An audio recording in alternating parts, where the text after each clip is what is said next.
안녕하십니까, 여러분? 전 시간에는 열애선, 조사선, 분등선의 차이점에 대해서 살펴보았는데요.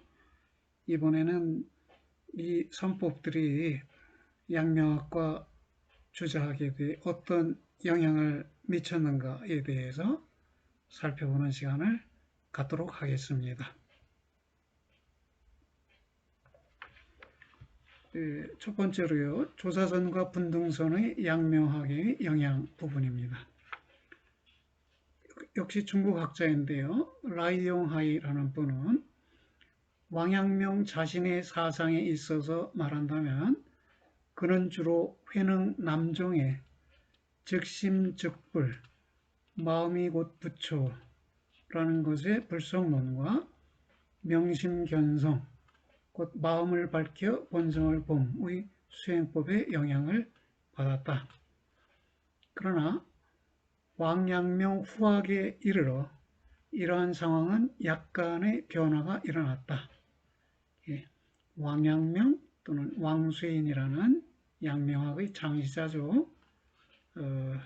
이 왕양명 이후의 제자들에 이르러서 상황의 변화가 일어났다.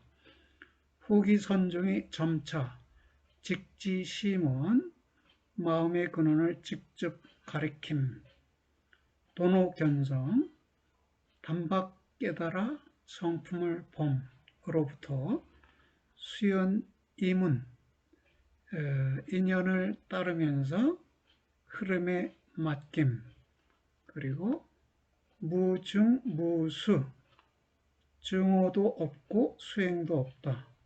깨달음도 없고 수행도 없다는 방향으로 발전함에 따라서 왕문의 후학, 그래서 왕문은 왕양명의 문파를 말하고요. 그 후학인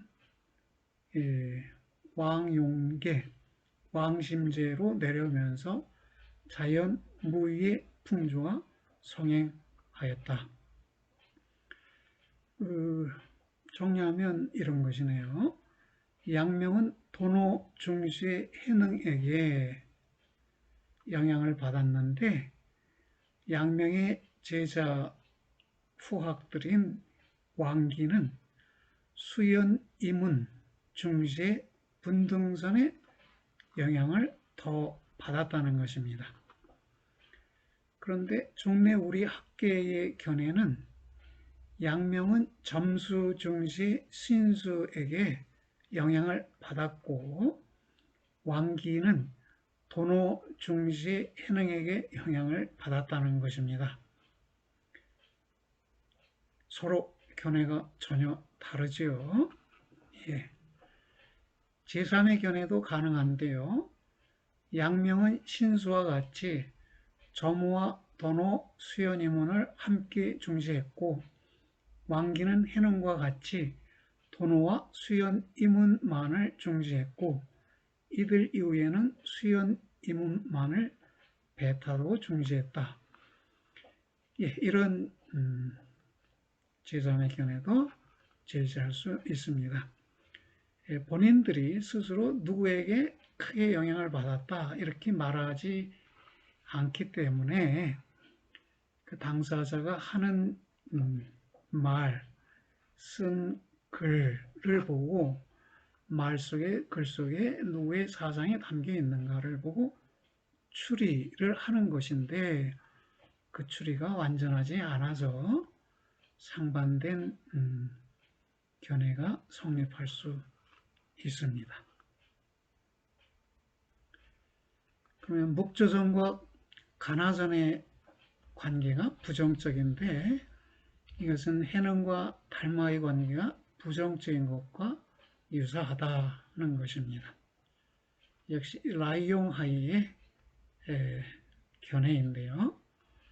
만약 만당 당나라 말기를 만당 이렇게 표현하는 거예요. 늦을 만자 써서 늦은 당나라 시대에 5대에 출현하여 조송 이건 조씨가 세운 송나라 때 성행하였던 분등선이 어떤 의미에서 전기해능의 조사선에 대한 부정이라고 한다면, 분등선이 해능의 조사선에 대해 부정적이다. 그렇죠? 수연이문을 주장하는 것은 식심견성을 주장한 해능의 입장과 다르다. 마찬가지로 대해의 간화선은 이러한 부정에 대한 재부정이며, 즉 대해는 분등선을 부정했다는 것이죠. 조사선을 부정한 분등선을 재부정한 것에 해당한다는 것입니다. 그러면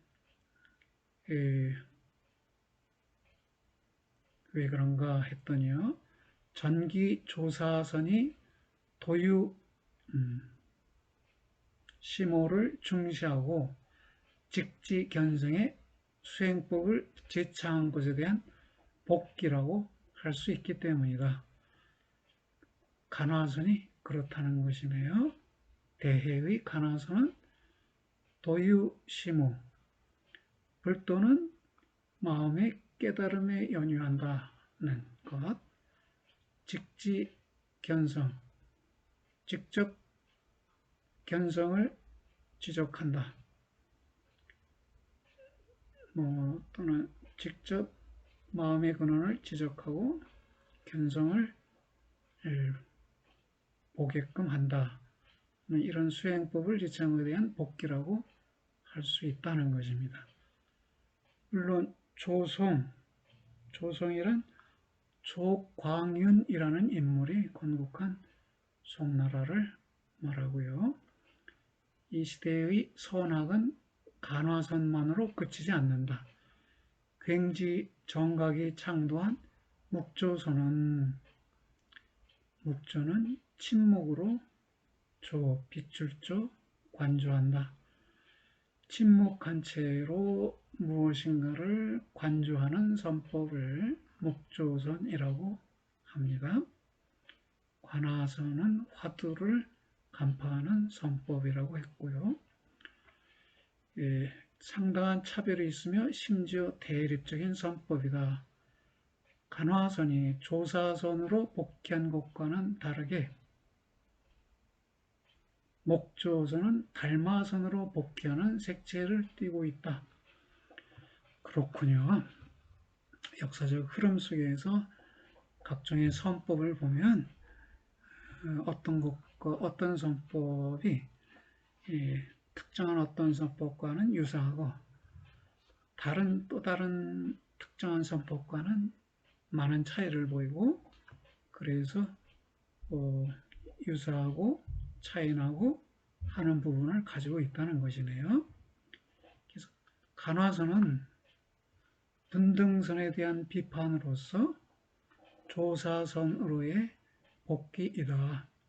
즉 마음의 순간적 깨달음, 단박에 깨닫는 것을 추구한다는 점에서 무의자연의 삶, 수연이문의 삶을 추구하는 분등선이나 임재선과는 구분된다는 것입니다.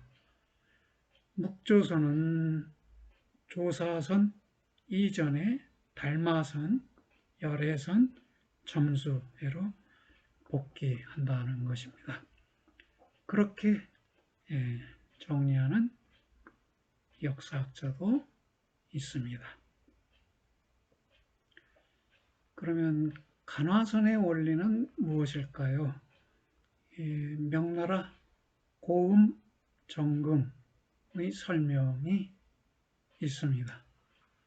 무릇 공부하는 것은 마땅히 번잡함을 여의고 모든 인연을 끊어 잡념을 모두 쉬고 다만 본래 참구하는, 참여하여 연구하는 화두만을 들어 행주자와 걷거나 머물거나 앉거나 눕거나 또 고락에 이르는 모든 고통이나 쾌락에 이르는 모든 상황에서도 잃지 않고 이를 생각하고 이에 머물러 온 마음 바른 뜻으로 간절히 생각하며 생각마다 스스로 참구해 자기를 돌이켜보면 이렇게 능히 찾고 묻는 것은 어떤 사람인가? 이 묻고 이렇게 능히 찾고 묻는 사람은 묻고 만약 능히 이와 같이 의심하고 의심이 오고 감에 산수가 다하는 곳 산과 물이 다하는 곳 나무가 쓰러지고 등렁쿨이 마른 곳 의심이 도달하지 못하는 것 마음이 인연을 끊는 곳에 이르면 여기서도 의심이 도달하지 못하는 곳 해야겠네요. 마음이 인연을 끊는 곳에 이르면 호련히 의심 덩어리가 흩어지고 마음의 꽃이 밝게 발하여 큰 깨달음이 눈앞에 나타난다. 무슨 말일까요? 무슨 말일까요?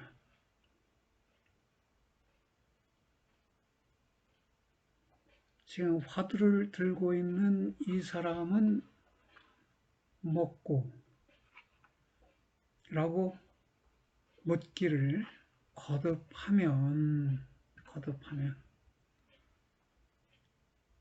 산수가 다 하는 곳에 이르게 되는데 이 말은 산과 물이 다 사라진 곳에 이른다는 말이죠. 나무가 쓰러지고 등렁쿨이 마른 곳에 이른다고 했어요. 그러면 분별되는 사물들이 모두 사라지는 곳에 이른다. 이렇게 이해가 되네요. 분별이 사라지는 곳에서 즉 무분별 상태에서는 의심이 도달하지 못하겠죠. 의심이 생겨나지 않겠죠. 무분별 상태에서는 무분별 상태는 의심이 도달하지 못하는 곳이고요. 마음이 인연을 끊는 곳이네요. 그러면 이 무분별 상태에 이르면 호련히 의심 덩어리가 흩어지고 화두가 간파되고 또는 타파되고 마음의 꽃이 밝게 발하여 큰 깨달음이 눈앞에 나타난다. 예, 인용문인데요. 중국어 번역이 좀 만족스럽지는 않습니다. 제가 번역한 건 아니고 번역된 것을 제가 인용한 것인데 이렇게 여기 이 물음표 처리가 다소 애매하게 되어 있어요. 스스로 참구해 자기를 돌이켜 보면 이렇게 능히 찾고 묻는 것은 어떤 사람인가? 라는 물음에 도달하게 된다. 이런 취지인 것 같은데요. 명시적으로 나타나진 않았습니다. 요약해보면요. 어떤 상황과 처지에서도 쉼없이 화두만을 생각하며 화두의 의미를 묻는다. 개에게는 불성이 있는가? 이렇게 물을 수도 있고요. 이런 방법도 있습니다. 자기 마음을 들여다보면서 어떤 생각이 떠오르는가를 지켜보는 것입니다. 이제 어떤 생각이 떠오를까? 뭐가 떠오를까? 떠오르는 게 묻고 라고 물으면서 마음을 들여다보는 것입니다. 그러면 아무 생각도 떠오르지 않을 수 있지요. 그 석양을 바라보면서 마음을 움직이지 않거나 벽을 바라보면서 마음을 움직이지 않거나 그 벽관이거나 석양관인데요. 여기서는 화두는 질문, 의문거리를 화두라고 그래요. 또는 생각거리, 걱정거리, 의문거리 이런 게 화두가 되는데요. 그 한자 표현으로는 사안이라고도 표현할 수 있는 것인데요. 화두의 의미를 지속적으로 묻는다면 이것은 화두에 대한 의심을 지속한다면 어느 순간 물음의 대상은 화두가 아니라 화두를 생각하는 사람 자신이 된다. 이런 전도된 물음 속에서 모든 것이 사라지고 모든 인연이 단절된 마음의 경지에 이르게 된다. 그러면 의심이 풀리고 마음의 꽃이 나타나며 깨달음이 있게 된다. 즉 여기서 이 물음표 얘기죠. 이렇게 능히 찾고 묻는 것은 어떤 사람인가? 이목고라고 묻게 되는데 이런 자기 자신의 물음 속에서 모든 것이 사라지고 모든 인연이 단절된 마음의 경지에 이르게 된다고 합니다. 설명에 따르면 그렇습니다. 여러분이 체험을 해보는 수밖에 없겠습니다. 그 다음에 묵조선의 의에 대해서 보겠습니다. 간호선과 구분되는 묵조선, 침묵으로 관조하는 선법, 왕주의의 설명입니다. 역시 중국학자인데요. 여기에서 굉지정각의 묵조선은 그 근원을 멀리까지 거슬러 올라가면 보리달마가 벽관을 안심법문으로 삼은 것에서 시작했음을 알 수 있다. 벽관을 안심법문, 마음을 편안하게 하는 법문으로, 법문이라는 말도 어렵죠.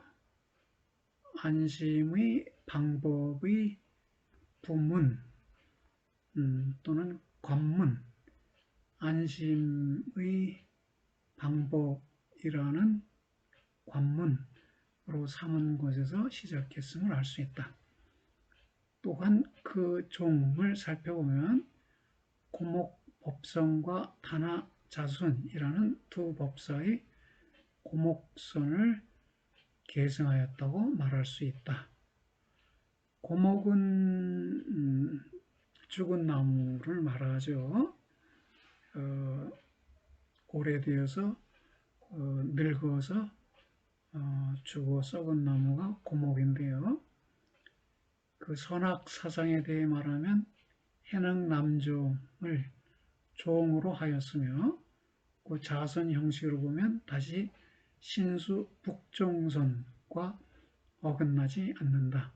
이로부터 선종 발전사의 한 면을 볼 수 있는데 즉 양송에 이르렀을 때 북송, 남송 이렇게 구분이 이루어졌을 때 선종은 이전의 모든 선종 발전 과정을 종결하는 가운데 전진된 것이다.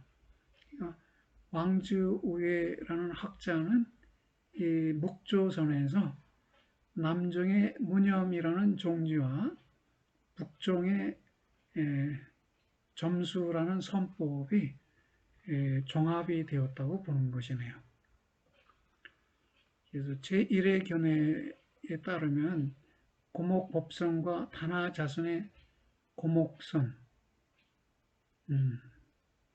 해능의 무념, 신수의 점수를 종합했다. 누가? 목조선이요. 그리고 제2의 견해에 따르면 가나선이 도노 증시의 해능 선법을 주로 계승하는 반면 목조선은 점수 증시의 신수 선법을 주로 계승한다는 것입니다. 여러분 그냥 듣고 이해하시고 잃어버리세요. 이거 외워가지고 남에게 써먹었다가는 곧바로 반박을 받을 것입니다. 각자들 자기 종파를 애호하는 정신이 강해서 가나선을 폄하하면 가나선 수행자들의 비판을 받고 목조선을 폄하하면 목조선 수행자들의 비판을 받습니다. 그냥 읽고 이해하시고 그런가 보다 라고 여기시고 중요한 것은 이 모든 이야기를 참조하면서 여러분 스스로 깨트리고 알아차림에 도달하는 것입니다.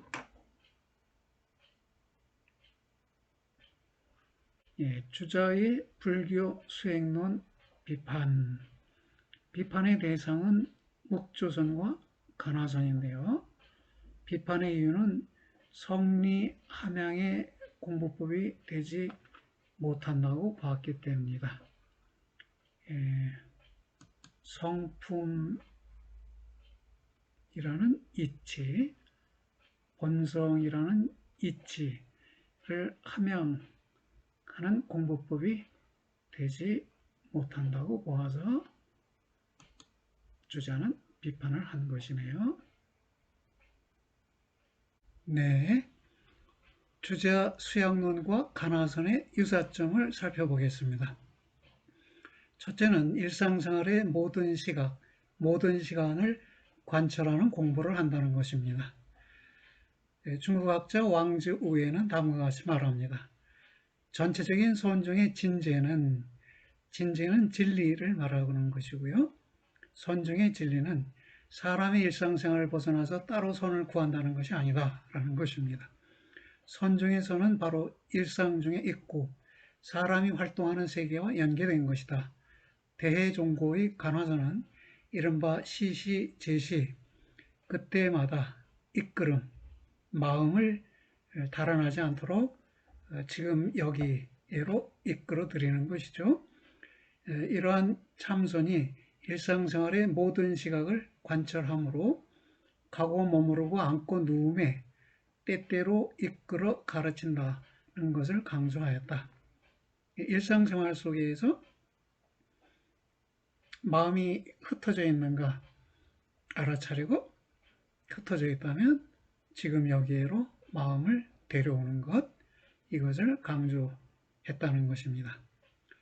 둘째는 부지불식간의 전체를 깨닫게 된다는 것입니다. 역시 왕즈 우회의 문장인데요. 대해종고의 간화선이 추구한 그러한 반드시 자연이 무심삼매에 들어간다. 반드시 자연이 무심삼매에 들어간다는 깨달음은 실질적으로 학인이 지금까지 무자 화두를 참고할 때 부지불식간에 이른 것인데, 즉 때때로 이끌어 가르친다는 것을 통하여 직관적으로 무자 화두를 포함하고 있는 전체적인 선경을 체험하는 것이다. 이러한 깨달음은 도노이며 대철되어 있고 갑자기 튀어나온 것이다. 문장이 쉽지는 않지요. 이거 화두를 들고 생활할 때 자연스럽게 무심삼매에 들어간다는 것이고요. 이 무심삼매 속에서는 전체적인 전경이 무로 체험된다는 것이에요. 그 말은 분별이 없는 무분별적인 경계로, 세계로 나타난다는 것입니다. 이러한 깨달음은 도노, 단박의 증오이며 대철, 크게 철저한 커다란 깨달음이고 갑자기 튀어나온 것이다. 갑자기 튀어나오기 때문에 도노라고 표현하는 것이네요. 그러면 주자에게는 활용관통이라는 개념이 있는데요.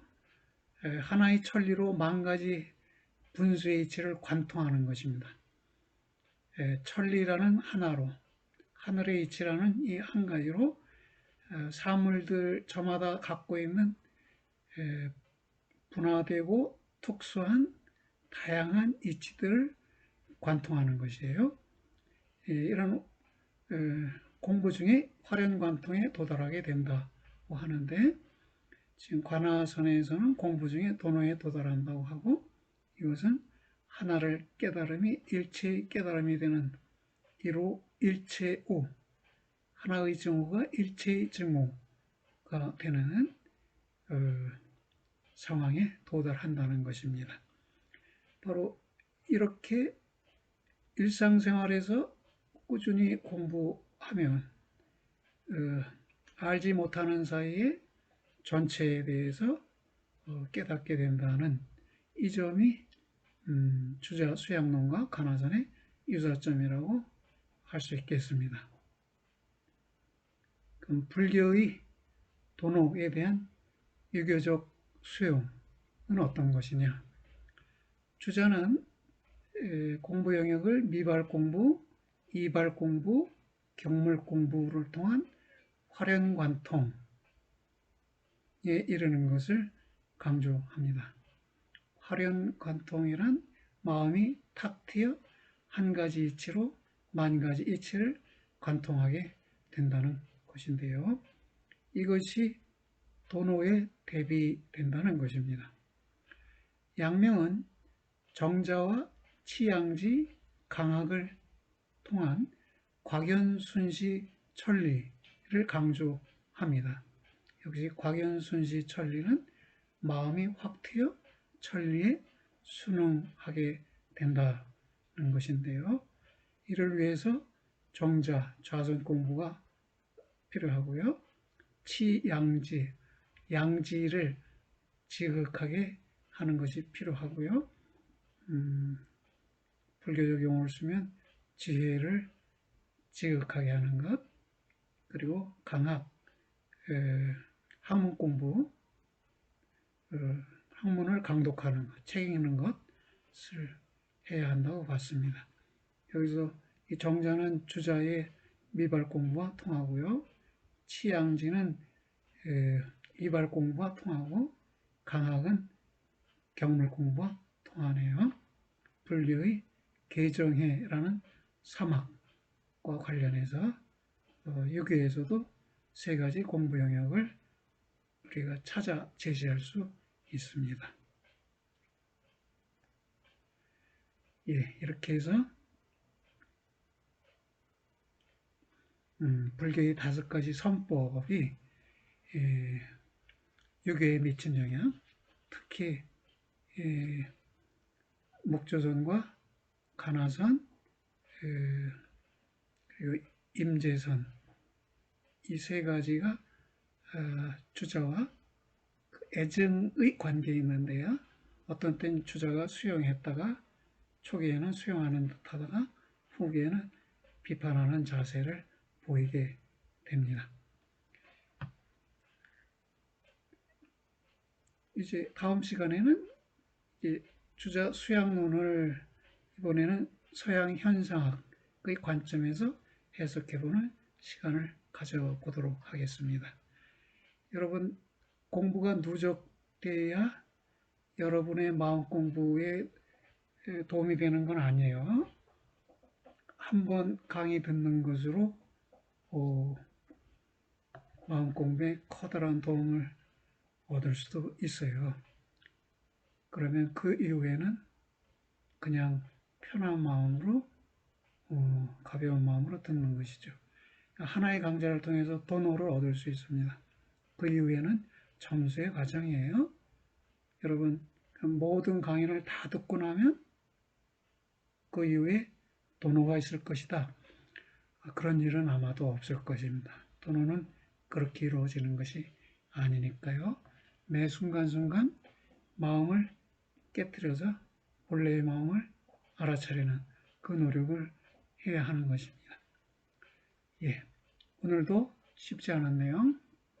여러분 경청해 주셔서 감사합니다. 수고들 하셨습니다.